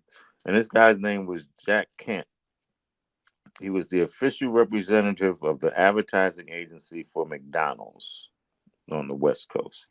I had 125 breakers, all different nationalities: Filipino, Chinese, uh, Mexican, white from Glendale. You know what I'm saying? And black. It wasn't just an all black thing. And he looked at all these multiracial young people, said, "Tell your guys that they're the official breakdance group for Mm. McDonald's." Just Oh like my that. I mean, my goodness. life has just been, just like that because I had something at the right time that they were looking for. The companies were looking for breakdancers for their commercials. The agents didn't have any breakdancers. You can go to an agency in 1984 and find somebody who could roller skate underwater while juggling bowling balls. Then you could find a breakdancer. So that's how I met my agent, Raphael Burko. And actually, I had been sitting up all night calling agents, and he was the only one that called back. Mm. Uh huh. Mm. All night. And same thing with the shoes. I called Puma, Adidas, Converse, Nike, and Adidas was the only one that called back. Angelo Anastasio, who used to play for the Rangers with Pele in New York, had become the West Coast representative, promotion representative for Adidas. He said, "We sponsor a group in New York. We were looking for a group out here." And he came down and he saw us at the Inner City Cultural Center. Same damn thing. Tell your guys that they're sponsored by Adidas. Boom. I mean, two multinational corporations in 1 month. You know what I'm saying? And the Olympics was coming up. So I missed out on this new watch company called Swatch. You ever heard of Swatch watches? Oh yes, yes. The day they were released to the public, I got a call from New York that Swatch watch representative wanted the LA Breakers to be in some of the commercials for this new watch. He came to Inner City Culture Center and gave away watches. But the day he scheduled auditions was the day for the auditions for the Olympics to dance with Lionel Richie at the closing ceremonies in 1984 Olympics.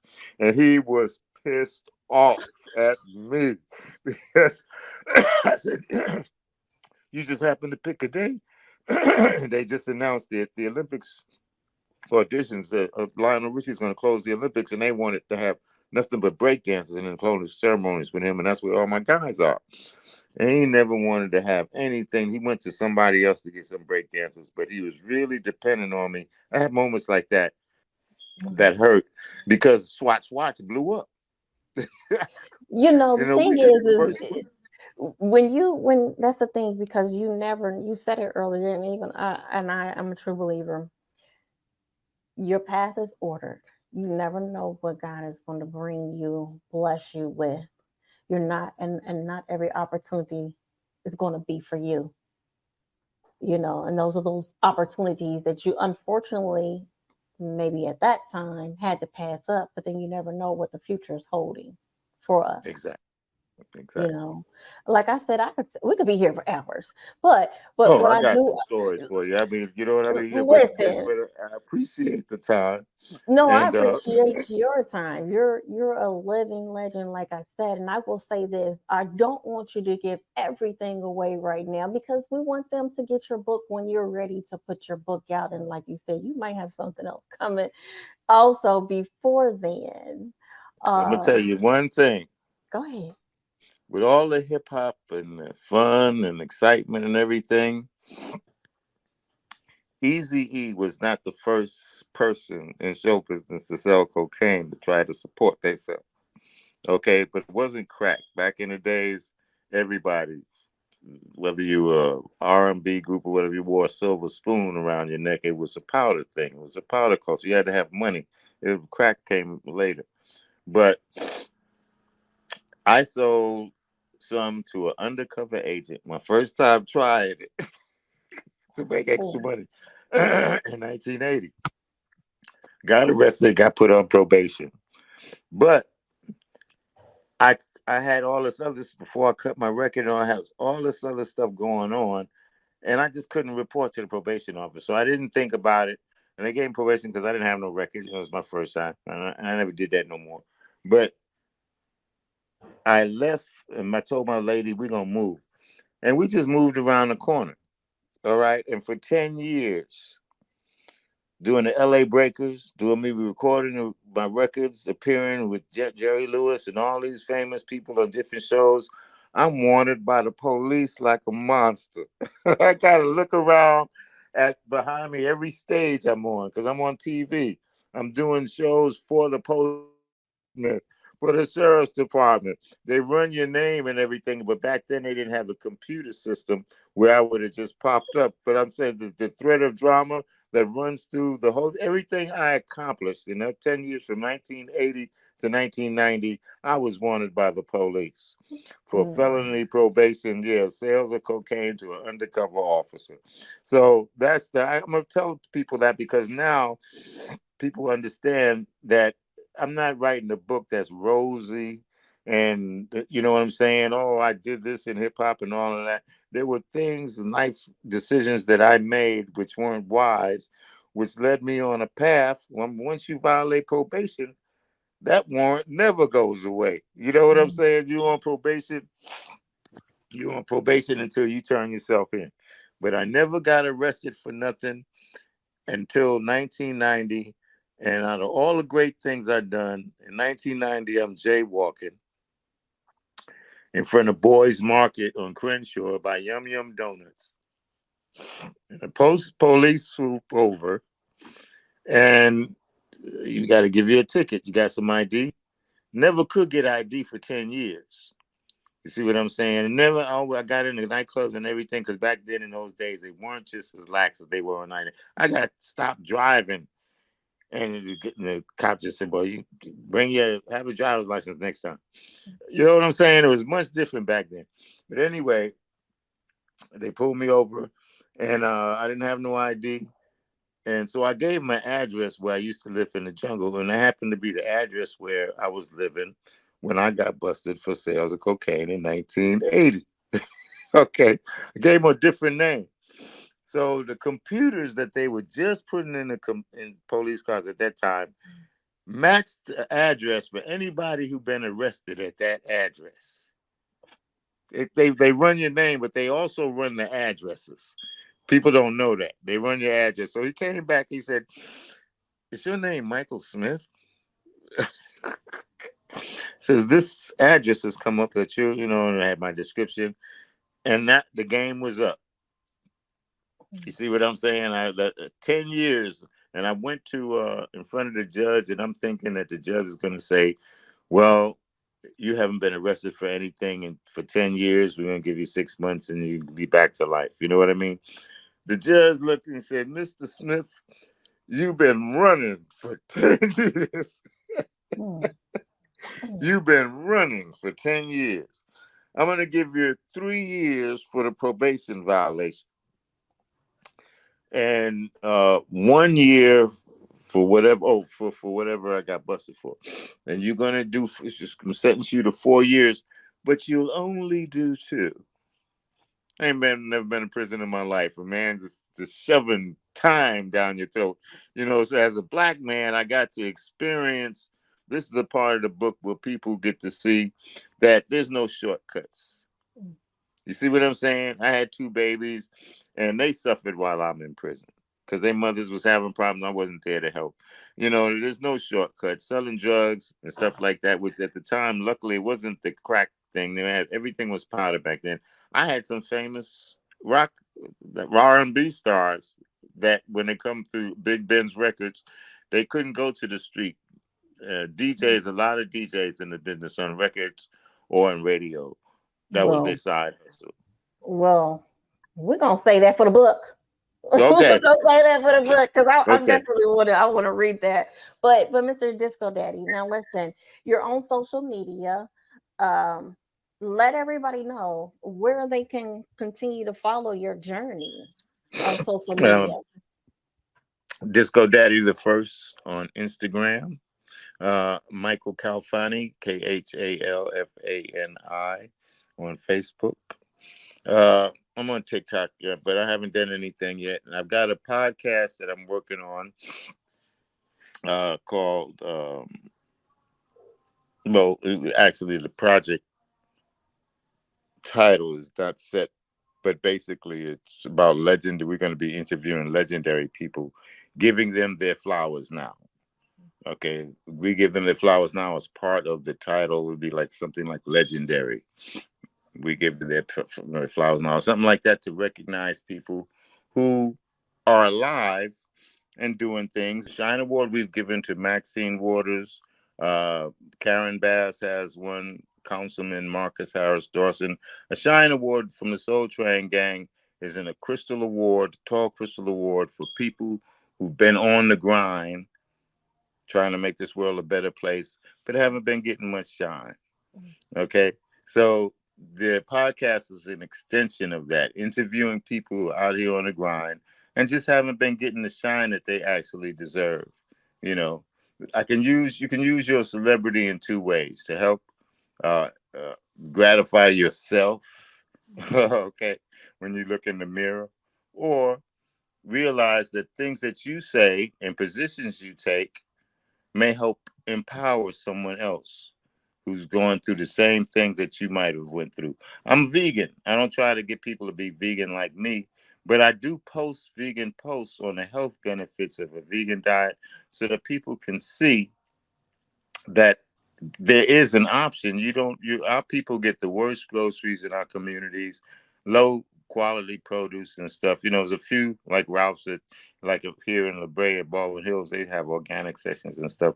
But by and large, in black communities across the country, we get the lowest quality of food as it is.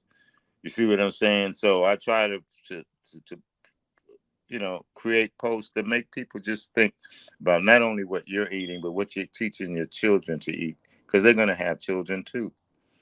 You see what I'm saying? And be teaching them to eat. And the choices that you make about diet affect Black people more than anything. We get more diabetes. We get more other diet related diseases than any other race on this country. You know what I'm saying? Mexicans too. But by and large, Black people, and it's mostly because we don't go to the doctor till it's time. Like, I gotta go to the doctor. You see what I'm saying? You don't go for preventive. Go get your health screenings, colon, prostate, all that kind of stuff. With women, your breast exams and stuff. Oh, now what is this? A lump? Okay, a woman, and then they ignore it. I've had women that can you feel that? Say, yeah, you should get that checked out. Ain't nothing. I mean, that's deadly. You see what I'm saying? But there's a fear there of a doctor telling you you got cancer. You understand what I'm saying? So it's understandable, but at the same time, teaching your children how to live entails what they eat because that's what keeps you alive. You see what I'm saying? Besides breathing air, what you put in your body affects everything. If things are sprayed with pesticides, they are hormone disruptors. Uh, uh, Poisons that accumulate in the liver, toxins that accumulate, some that don't. Most drugs are flushed out the human body in 3 days, but the some of the chemicals and preservatives used to preserve fruit and vegetables are forever chemicals. They call them forever chemicals. They accumulate in your liver, and when they reach a certain level, they trigger cancer or hepatitis. You see what I'm saying? And we don't. We're the last ones to actually do proactive. I'm a veteran. You see what I'm saying? I can go to the VA is free. I get free medical care the rest of my life if I need a heart transplant. Don't cost me a dime. Prescriptions for medicine don't cost me anything. All veterans get that the rest of their life. So, that's one thing that makes me override any fear about seeing a dentist. Is I ain't got to pay no money. You know what I'm saying? I ain't got to leave with a prescription. Oh, this is $45, all that kind of stuff. Everything I need is free. So I'm glad I served my country. Because that's what you get from saving your country. They pay out rent. If veterans get behind in the rent, they'll pay up to 10 months rent, back rent now, because of President Obama. He squeezed the $2 billion thing that he squeezed through Congress when the Democrats had the majority. He put a special thing in there for veterans. Well, I do want to say thank you for your service. Thank you. Like again, I'm gonna say it for the third time. I know we could sit here and talk all day long because you have some very valuable stories that should be shared. Thank you. Should be shared. You're so welcome. I will say this. I know that we definitely ran over time, but that's okay. Um, is there one other thing that you want to tell everyone before we actually get off of here? Dream big. Dreams do come true. That is so true. Well, Mr. Disco Daddy, I thank you so much for your time today. And I hope to look to meet you soon. And when we get off of here, I think I might. No, I will, because I'm gonna put that out in the air. I'd Put love that to. out. I'd love to Oh, meet you. You're beautiful and you're talented, and obviously, um, Andre thinks a lot of you to have you do these. You know what I'm saying? So, the same with you. Dream big, sister. You know what I'm saying? And your dreams are out there. They, any creative process starts in a sense as a dream. it Anything does. you want to achieve, you know what I'm saying? I want to be there. It starts as a dream. Everything else is getting there. I paid the price, but not being there for some of my kids. And your kids always remember what you didn't do. You know what I'm saying? They the blessings that they even know they daddy or their mama. And they was good to them all their life. The things that you did that you didn't show up for that show, daddy. You said you was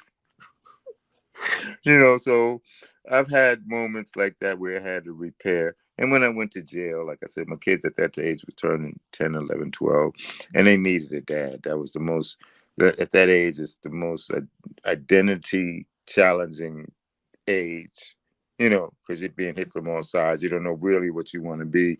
You're being influenced by either gang life, and then the school is telling you could be a NASA engineer.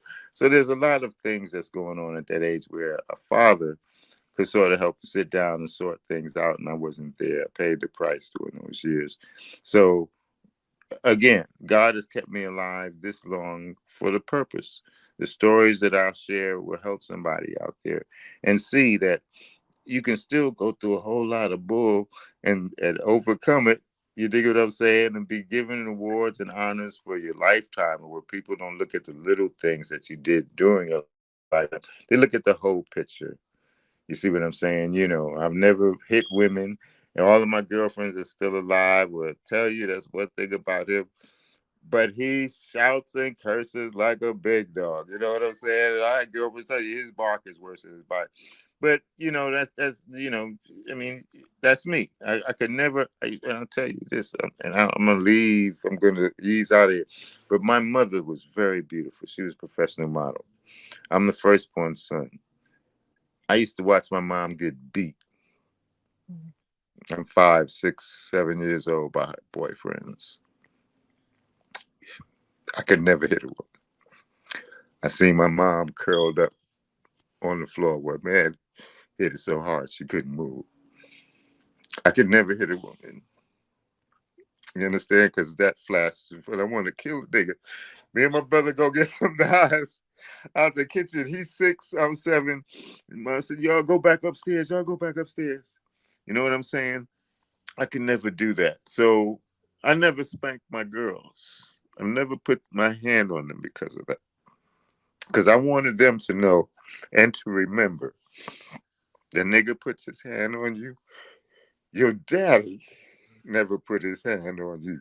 So don't lower your self esteem to let any other man even think about something like that. You understand what I'm saying? I never spanked them.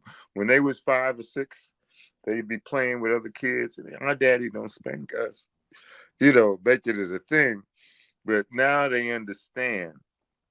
You see what I'm saying? That violence, the first person a child feels gets violence from is their parent. And it could be innocent. Don't touch that. That's hot. Smack their hand. You see what I'm saying? The first person that a child experiences violence from is their parents. I never spanked my kids, and they have no thoughts of daddy doing anything but hugging them and kissing them. You understand what I'm saying? Saying I got girls. So there are many life experiences like that I share through media now and let people see that you can overcome and go through stuff. At the time you're sitting in a jail cell, those are some long days. I did 2 years from 1990 to 92. Got out, got custody of my 3 kids from 3 different women. And they all got them all through high school, Dorsey and Crenshaw. In the 90s, I had forgot all about hip hop until my daughter one day in 2004 or 5, looking on the computer, Daddy, didn't you start the LA Breakers? There's some guys here saying that they started the LA Breakers. That's what got me into the internet. I had forgot all about hip hop, all that, the records, all of that, the battles, everything we've talked about.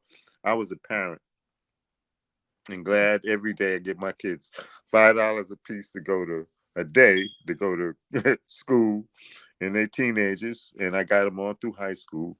You see what I'm saying? And then I came back to what's happening now. But I was never. Nobody ever said any of this was going to be historical at the time. It only becomes historical as 30 years pass, 35, 40 years, now 50 years.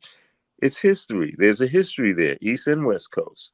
You see what I'm saying? And people are interested in the people who were there at the beginning because those stories would be lost otherwise. You understand what I'm saying? A lot of that will be lost if it's not told. So one thing I can do for West Coast hip hop get this book or biopic out there, and live the best life now, because I don't have the pressure of making another record or staying on top. You see what I'm saying? That's the good thing about being where I'm at. There's no pressure on me to do anything. I've spoken at USC 6 times. You know what I'm saying? I can make speeches, do personal appearances, put my book and biopic out, and that should give me income to establish an estate for my kids and grandkids and any lady I might happen to marry. I never got married. I never got married because I dated so many married women in my younger days, from 18 to about 25, that I said to myself, most of these women were happily married. It's different when you meet my boyfriend or my husband does this and that. But I'd be laying in bed with women telling me she's got a great husband. He's a good father. And I just could not believe that a woman will dishonor herself. Because at that age, I'm still learning about girls, 18, 25. You see what I'm saying? So these experiences, the women hitting on me were older, 45, 50. And when you're 19, 20, 21, 45 was old. But I was learning that for sex, a woman will dishonor herself, her husband, and her family. You see what I'm saying? And that's something that I can't judge anyone on, because only they particularly know what they were going through. But it was striking that I never met a woman who said she was married who was unhappy with her marriage. And that made me say to myself, I will never get married. You see what I'm saying? I'm on the other side, or the side guy, or whatever they call that now. But at the same time, I got 3 beautiful kids.